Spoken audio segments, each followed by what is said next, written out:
The history of Mysore kingdom. So today we will be looking into Chikkadevaraya Wodeyar's administrative reforms. So Chikkadevaraya Wodeyar was the 14th Mysore Wodeyar king, and in his reign, a lot of expansions of Mysore took place. Not only was he a capable king, he was also a good administrator, and that's why this lesson will concentrate on that. So coming to his time period, it was 1673 to 1704 AD, and a lot of changes had taken place in the South India. In the north, it was Mughals who was ruling, and Aurangzeb was the king. The first thing which he had done during his time period was he had a council, they say inner council, like in the US they had the inner cabinet. Chikkadevaraya Wodeyar in 1673 had a inner cabinet or council of ministers, and all it was known as Mantri Alochana Sabhe, and it was headed by some of his very good companions like Vishalaksha Pandit and Shadakshari, Chikka Upadhyaya, Lingaraya.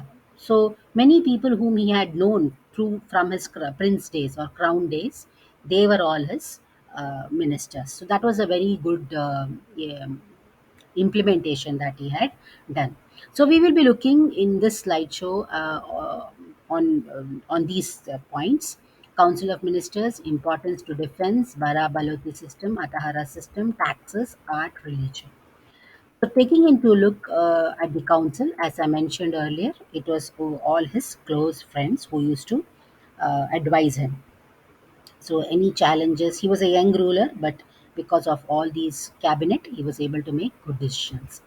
Coming to the defense was a very important part of the for the state. So he not only fortified all the forts like Srirangpatna, Bangalore, and all, but he also kept a police, he kept a military department, and he also organized something called you may have heard of samurais in the other countries. So the same thing in Mysore. There were some local people who were trained to do only fighting. So they were called as Kandachar, and they were the ones who used to help during the times of battle. This was a very good strategy. So he always had a ready-made Kandachar army for all the fights because they were just like samurais trained for defense. So that is one thing about his defense. Then coming to Barabalati system, this was something at the village level that he implemented. So in village level, he made sure that 12 people were represented in the village. One was the village headman, who was known as the Gauda. Second was the accountant, who was known as Shanbhog. Third was an astrologer. Um, and then there was a blacksmith, there was a goldsmith, there was a pottery person, there was a washerman, there was a barber, there was a scavenger, there was a watchman, and there was a carpenter, and then there was a regulator of this tanks and repairs, all that. So totally 12 people. So the interesting thing about this system was that all the 12 people were representing all the castes in the village, and each of them were like playing a very important role. So and each of them got a share of the harvest and the grains. So that's how the village system worked. So this was known as Barabaluti system. So these were the officials, 12 important officials, and in fact these officers were also hereditary. So the headman, who was known as Gauda, would always be his family members would also become the headman himself. So he was the connecting point between the king and the village. So also he used to collect revenue. So those kind of roles were predefined. So this was a very important system that Chikkadevaraya Wodeyar's time period it was there. The another important, very important thing was the Atahara system, which is 18 departments. So this he was inspired by the king Aurangzeb in Mughal. So in 1699, Chikkadevaraya Wodeyar had opportunity to study the Mughal administration, which was divided into 18 departments.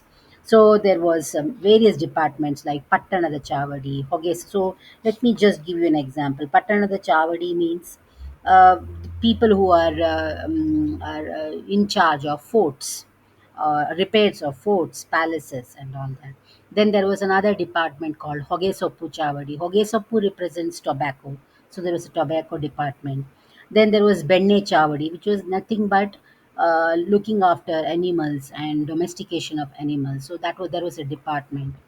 Then there was Bagila Kandachara. So I mentioned to you that Kandachara was a separate army. So this was all accounts of that army.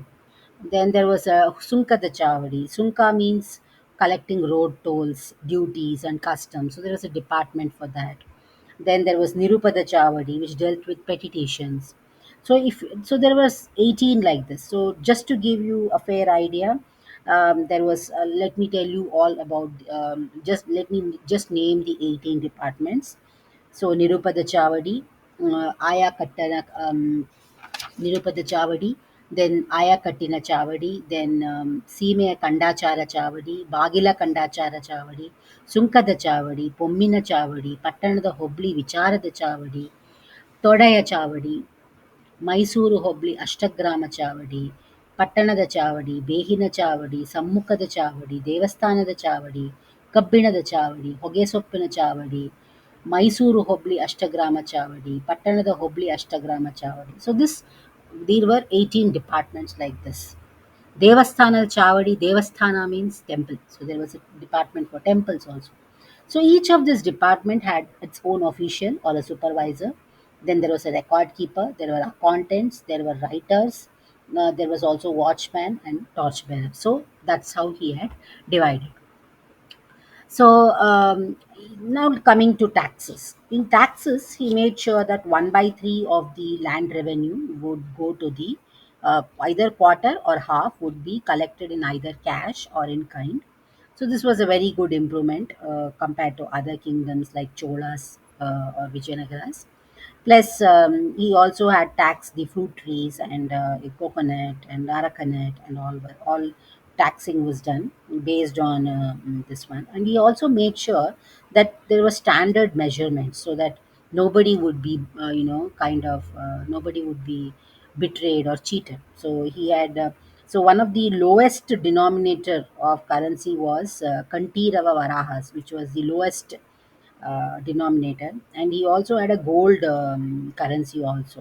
So in between that there were a lot of weights and measurements like a seed, balla, arda pau, so many various denominations were there.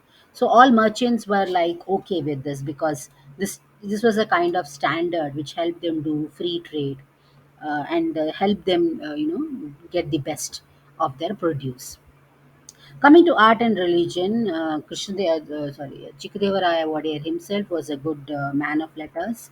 He patronized both Jainism and Vaishnavism. He was a man of letters. He wrote dance dramas like Geeta Gopala.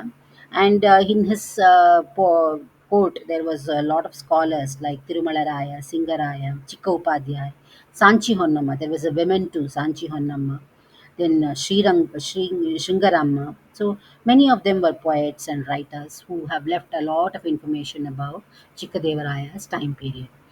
So I've also already mentioned here about the scholars.